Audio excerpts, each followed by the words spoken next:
얼굴에 빨간 트러블이 올라오고 가렵고 심할 때는 따가운 증세까지 있는데 원인을 모르고 계시는 분들이 많습니다. 여드름인가 싶어서 피부과에서 치료를 받고 있는데 낫지 않죠.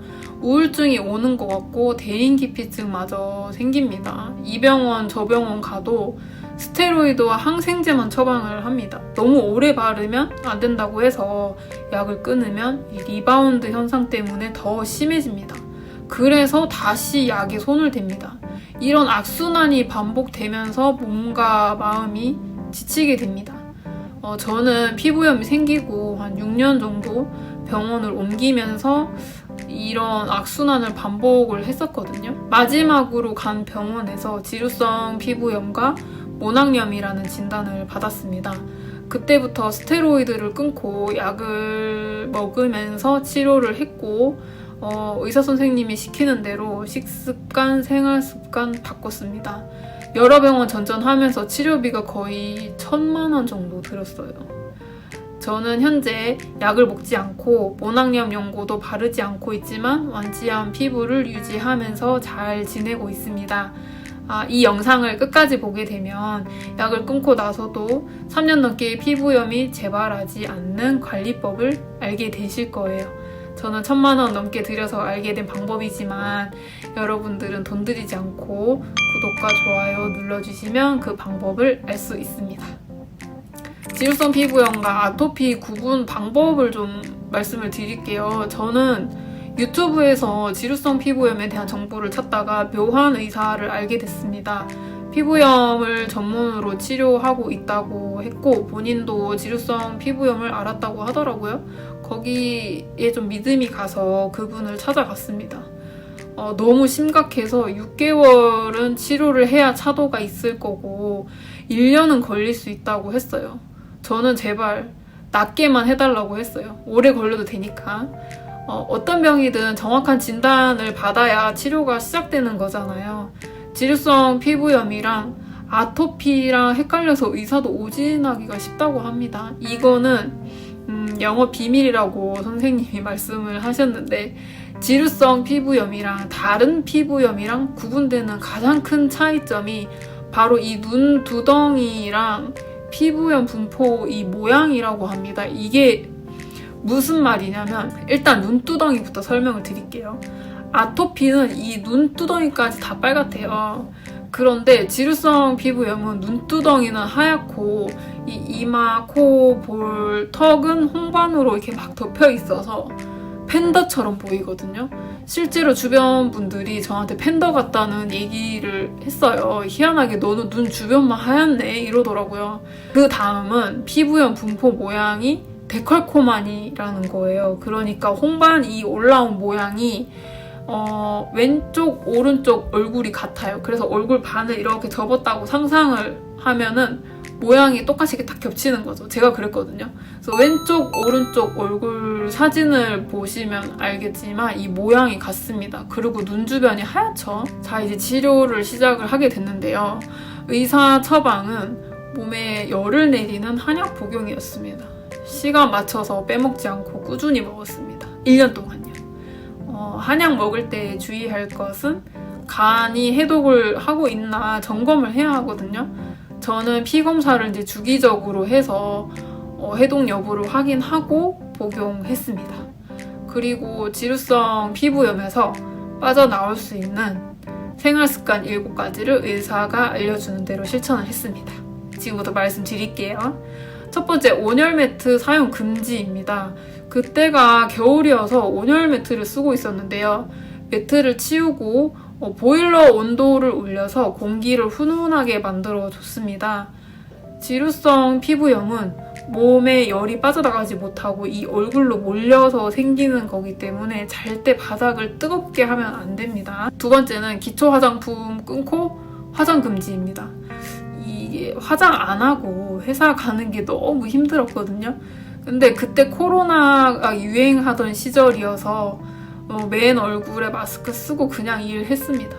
기초 화장품 다 끊고 병원에서 준 발효수 뿌리고 흡수되면 그 위에 알로에베라 겔만 발랐습니다. 처음에는 이 얼굴이 당기고 건조해서 미칠 것 같거든요. 그런데 일주일 지나고 나니까 괜찮더라고요. 세 번째는 탁상용 선풍기 틀어놓기입니다. 이 겨울이라서 회사에서 히터를 트니까 자꾸 얼굴이 열이 올라서 죽겠는 거예요. 저는 1년 내내 책상에 선풍기를 놓고 얼굴이 열이 오른다 싶으면 틀어놓습니다. 알로에 베라 겔만 쓰니까 얼굴이 너무 건조하잖아요. 그래서 옆에 가습기도 놓고 같이 쓰고 있습니다. 네 번째는 자기 전에 냉팩하기입니다. 자기 전에 깨끗한 미용 수건에 찬물을 적셔서 얼굴에 올려놓고 20분 정도 팩을 합니다. 여름에는 냉장고에 넣어놨다가 쓰는데 시원해서 기분이 정말 좋아집니다. 이때 제가 느끼거든요. 아, 내가 열 때문에 힘들었던 거구나. 이걸 몰라서 그동안 고생을 했구나 싶거든요. 여름에 더우면 지루성 피부염이 더 심해지거든요.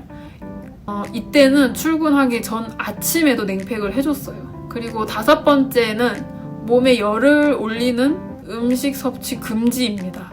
의사가 지루성 피부염은 음식에 크게 영향을 안 받으니까 그냥 먹고 싶은 거 마음껏 먹어라 그렇게 했거든요. 다만 주의할 거는 몸에 열을 올리는 음식은 먹지 말라고 했습니다. 특히 술, 인삼을 강조했는데요. 제가 이 병원에서 치료받기 전부터 술은 이미 끊은 상태였습니다. 지금 금주한 지 거의 한 7년 넘은 것 같은데요. 제가 20대, 30대일 때는 회식도 일의 연장이다.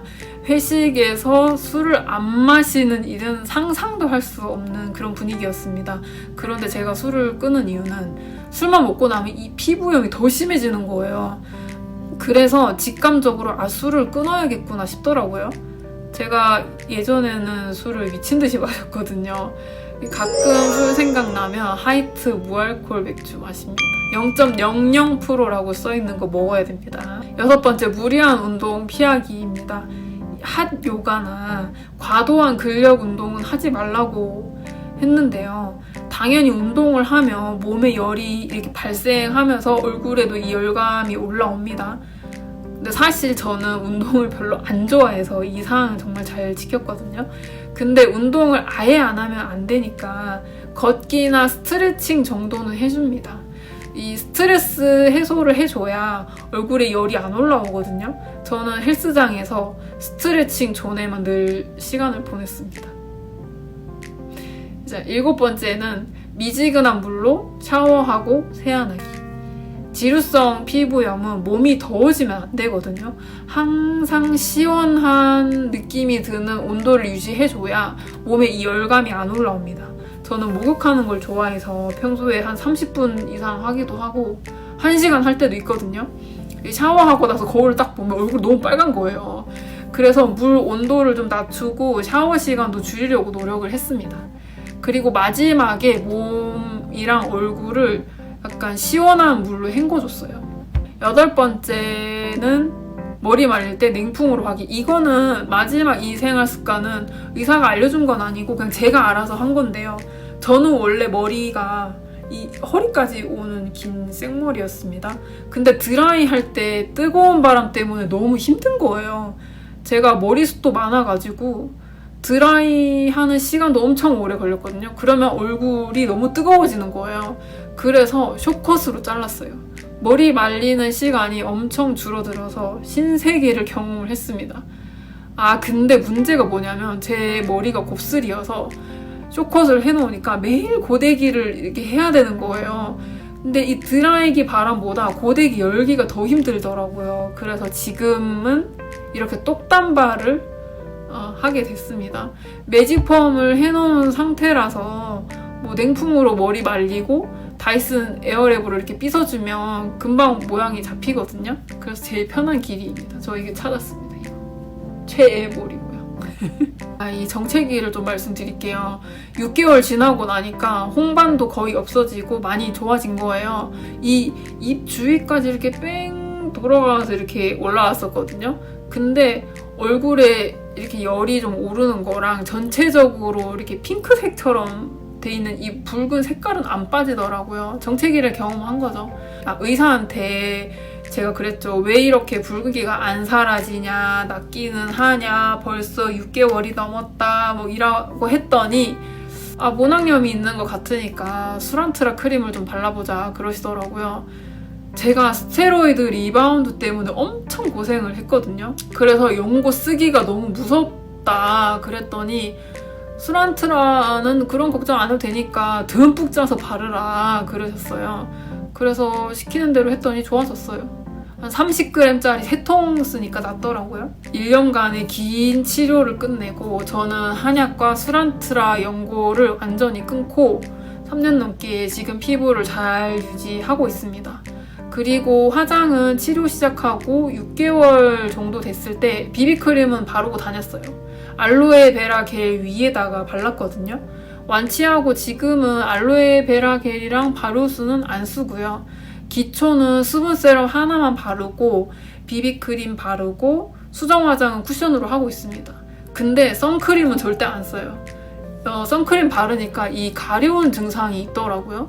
지루성 피부염에는 가려움 증상이 진짜 큰 거거든요. 가렵다 싶으면 절대 안 써야 됩니다.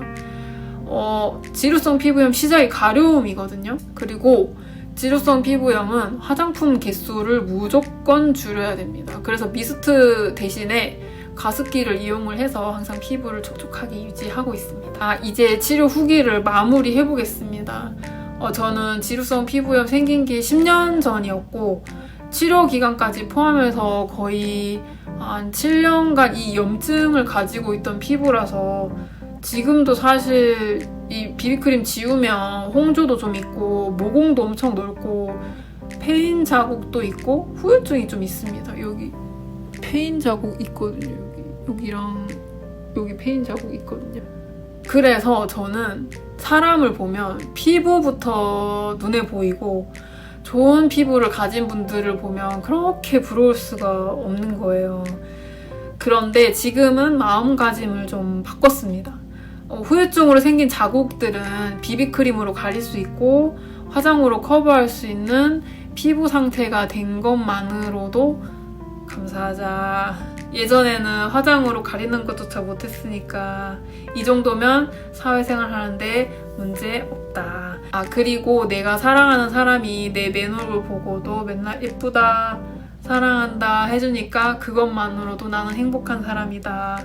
이렇게 생각하면서 생활하고 있습니다. 이렇게 끝까지 영상을 시청을 하셨다면 정말 피부염 때문에 고생을 많이 하고 계신 분일 거라는 생각이 듭니다. 궁금한 게 있다면 댓글을 남겨주세요. 제가 하나하나 읽어보고 최선을 다해서 답변을 드리도록 하겠습니다. 이 영상에 다 담지 못한 제 경험들을 앞으로 계속 공유 드릴게요. 구독 눌러놨다가 좋은 정보들 챙겨가시기 바랍니다. 감사합니다.